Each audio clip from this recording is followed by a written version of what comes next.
ሰላም የእግዚአብሔር ቤተሰቦች፣ ይሄ ጽሑፍ ይታያችኋል። አያችሁ፣ ኢየሱስ ክፍል 3 ትምህርት ነው። ዛሬ ክፍል 2 እና ክፍል 1 ባለፈው አይተናል። ኢየሱስ ብቸኛ አምላክና ጌታ ነው ይላል። ክፍል 3 ትምህርት ነው። ይሄ እያያችሁ ነው በደንብ። ክፍል 3 ትምህርት ነው። ሥላሴ የሚሉ ሰዎችን ትክክል እንዳልሆኑና ኢየሱስ ብቸኛ የጥንቱ አምላክ ጌታ፣ የዘላለም አባት፣ የሰላም አለቃ እንደሆነ መጽሐፍ ቅዱስ ላይ እናያለን። ዛሬ ክፍል 3 እናያለን። ኢየሱስ ክርስቶስ ብቸኛ አምላክና ጌታ ነው ይላል። ክፍል 3 ትምህርት ይላል። ስለዚህ ወረቀቱን አነሳና ወደ ትምህርቱ እንቀጥላለን ማለት ነው። ያው ሰላም ብያችኋለሁ። በክርስቶስ ኢየሱስ ስም ሰላማችን ይብዛ። ኢየሱስ ክርስቶስ ብቸኛ አምላክና ጌታ፣ ሌላ ብቸኛ ከተባለ ሌላ ነገር እንደሌለ ነው። በቃ ብቸኛ ከተባለ ብቸኛ ነው። እስቲ ዛሬ ደግሞ መጽሐፍ ቅዱስን አሁንም እናያለን። ያው ክፍል 3 ነው። ብቸኛ አንድ አምላክ ኢየሱስ እግዚአብሔር ነው ይላል። ኢዮብ ምዕራፍ 23 ቁጥር 13 ላይ እስቲ እናነባለን። እርሱ ግን ብቻውን ነው ይላል። እርሱ ግን ስንት ነው? ብቻውን ነው። የጌታ የኢየሱስ ስም የተባረከ ይሁን።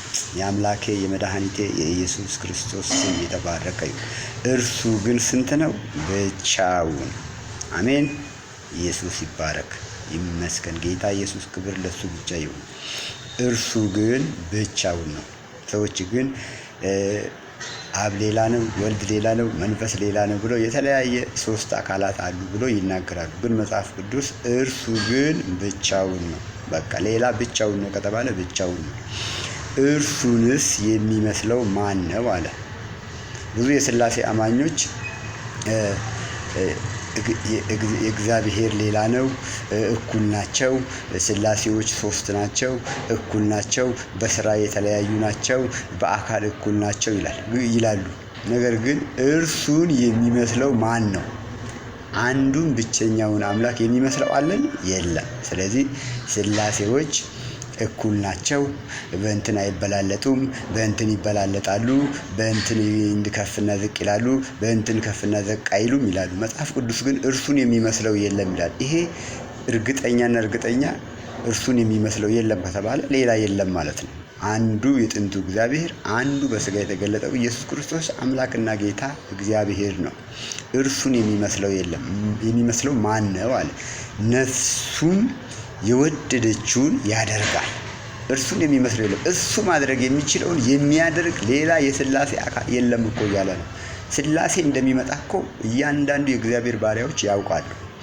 ስለዚህ ነፍሱ የወደደችውን ያደርጋል አለ። በቃ ብቻውን ማንንም አያማክርም። እሱን የሚመስለው የሚያማክረውም ሌላ የለም። እርሱን የሚመስለው የለም ከተባለ የለም። የወደደችውን ያደርጋል ብቻውን። እስቲ ሮሜ 3:29 ደግሞ እንመልከት። ወይስ ብሎ ይጀምራል። ሮሜ 3:29 እስከ 30 ያለውን ማለት ነው። ወይስ እግዚአብሔር የአይሁድ ብቻ አምላክ ነውን ብሎ የጥያቄ ምልክት፣ የአሕዛብስ ደግሞ አምላክ አይደለምን?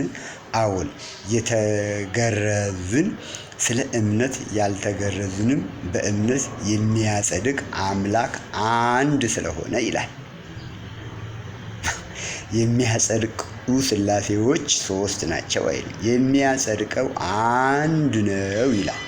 አንድ ስለሆነ የአሕዛብም ደግሞ አምላክ ነው።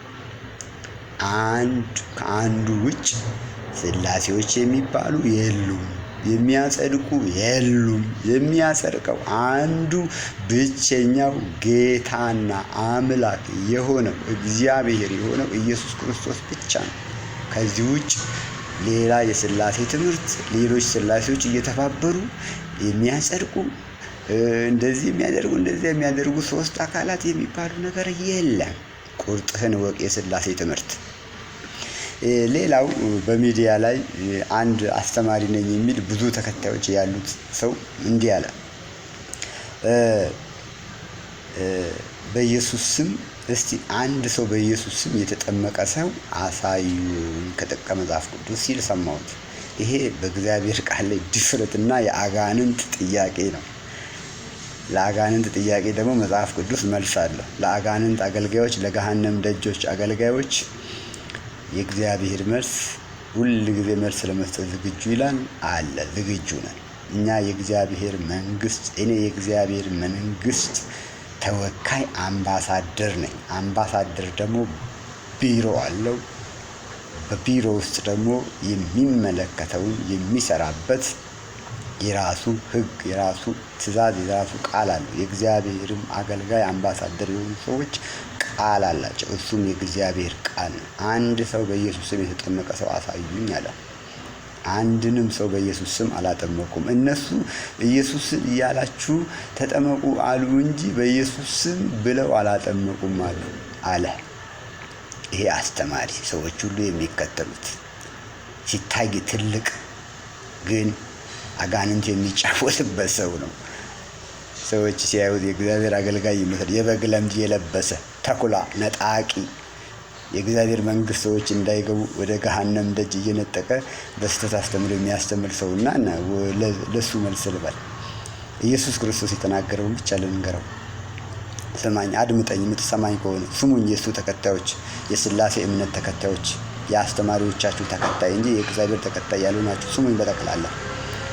ኢየሱስ ክርስቶስ እንዲህ አለ። ሉቃስ 24 ቁጥር 47 ወደታች እየወረዳችሁ እስከ 49 እስከ 50 ማንበቡት። ክርስቶስ መከራን ይቀበላል አለ። ማን? ክርስቶስ መከራን ይቀበላል፣ ይቀበራል፣ በሶስተኛውም ቀን ከሙታን ይነሳል፣ በስሙ ንስሐና የኃጢአት ስርየት ከኢየሩሳሌም ጀምሮ ይደረጋል አለ። የክርስቶስ ስም ማን ነው? ኢየሱስ ይባላል። ኃጢአትን ነፃ የሚያደርግ ከአዳም የተላለፈብንን የውርስ ኃጢአት ነፃ የሚያደርግ ወደ መንግስተ ሰማይ የሚያስገባ ዳግመኛ የእግዚአብሔር ልጆች እንድንሆን የምንወለድበትን ጥምቀት በስሙ በኢየሱስ ክርስቶስ ስም ንስሐና የኃጢአት ስርየት ኢየሱስ ነው ያዘዘው። እንደውም ሰው አላዘዘም ብሎ ኢየሱስ አረጋግጦ በአራት ነጥብ ሰጥቶናል። በስሙ እንደገና ማቴዎስ 28:19 ላይ አለ ኢየሱስ ክርስቶስ እንግዲህ አለ ሂዱ አሕዛብን በአብ በወልድ በመንፈስ ቅዱስ ስም እያጠመቃችሁ።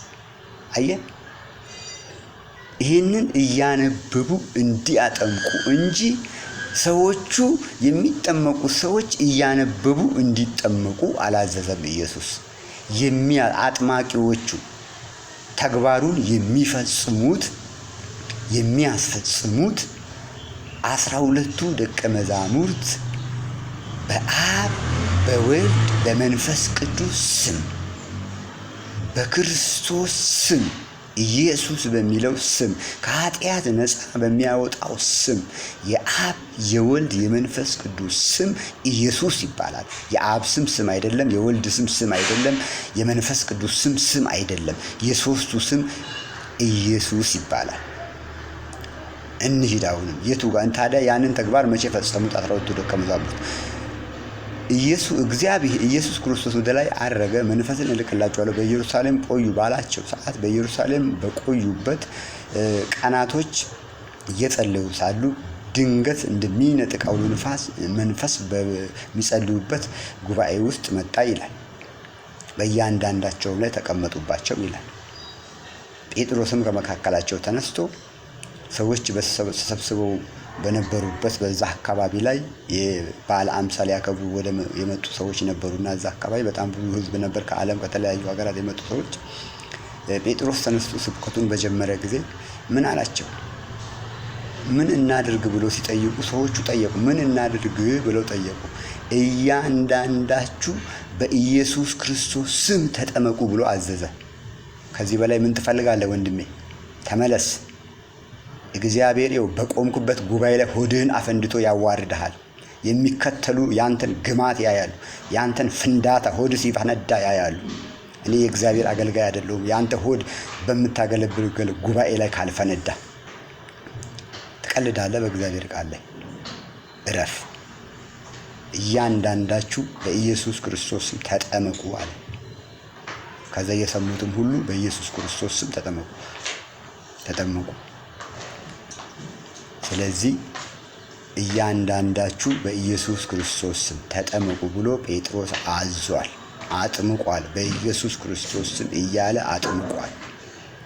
በማን ስም እያለ? በኢየሱስ ክርስቶስ ስም እያለ አጥምቋል። የሐዋርያት ሥራ ምዕራፍ 2 ቁጥር 38 ከአንድ ጀምሮ ታነቡት እናንተ ሙሉውን ታሪክ። እኔ ግን የተጠመቀበትን ጥቅስ አምጣ ስላለ ነውና የሐዋርያት ሥራ ምዕራፍ 2 ከቁጥር 38 እስከ 41 ስንመለከት እያንዳንዳችሁ በኢየሱስ ክርስቶስ ስም ተጠመቁ ብሎ አዟል። ከዛም በኋላ ሴቶች ሳይቆጠሩ የወንዶች ቁጥር ወደ 3000 ሰዎች በኢየሱስ ክርስቶስ ስም ጴጥሮስ ባዘዘው በኢየሱስ ክርስቶስ ስም ጥምቀት፣ ለኃጢአት ስርየት ጥምቀት፣ ዳግመኛ ለመወለድ ጥምቀት፣ የእግዚአብሔር መንግሥት ወደሚያስገባው ጥምቀት፣ መዳን ወደ ሆነው ጥምቀት ተጠምቀው ከሐዋርያት ጋር በአንድ ላይ በህብረትም አንድ ወንድምና እህት ሆነው እንጀራን በመቁረስ ይተባበሩ ነበር ይላል። ስለዚህ ምን ትላለህ አንተ? በእግዚአብሔር ላይ ትቀልዳለህ? በኢየሱስ ክርስቶስ ስም ጴጥሮስ አዞ አጥምቋል። ይህንን ወንጌል የምትቃወሙ ሁላችሁ ወደዚህ ወንጌል ልትመጡ ግድና ግድ ነው። ከዚህ ወንጌል ውጭ መዳን የለም። ከዚህ ወንጌል ውጭ የኃጢአት ስርየት የለም። በኢየሱስ ስም ጥምቀት ካልሆነ የኃጢአት ስርየት የለም። መጽሐፍ ቅዱስ እርግጡን አረጋግጦ ተናግሯል። ሐዋርያ ጳውሎስ ተነስና ተጠመቅ፣ ከኃጢአትም ታጠብ፣ ስሙን እየጠራ ተጠመቅ፣ ከኃጢአትም ታጠብ ተብሏል። ስሙ ማን ነው? ኢየሱስ ነው። ለማን የታዘዘው? ለ12ቱ ደቀ መዛሙርት። በስሙ ንስሐና የኃጢአት ስርየት። የማን ስም? የኢየሱስ ስም። የአብ የወልድ የመንፈስ ቅዱስ ስም ከኃጢአት ስርየት ነፃ አያወጣም። የአብ የወልድ የመንፈስ ቅዱስ ስም ኢየሱስ ነው። በአብ ስም አይደለም፣ በወልድ ስም አይደለም፣ በመንፈስ ቅዱስ ስሞች አይደለም። ስም በአንዱ ስም፣ በሞተው ስም፣ በደማው ስም፣ በቆሰለው ስም፣ በተገረፈው ስም፣ በተሰቀለው ስም፣ በተቀበረው ስም፣ መቃብርን ፈንቅሎ በተነሳው በኢየሱስ ስም ጥምቀት ጴጥሮስ አዟል። መዳን በሌላ በማንም የለም፣ እንድንበት ዘንድ የተሰጠ ስም የለም ይላል መጽሐፍ ቅዱስ። የሐዋርያት ሥራ ምዕራፍ 4 ቁጥር 12 ላይ ቸው። በሌላ ክፍል 4 ላይ እንገናኛለን። ቸው።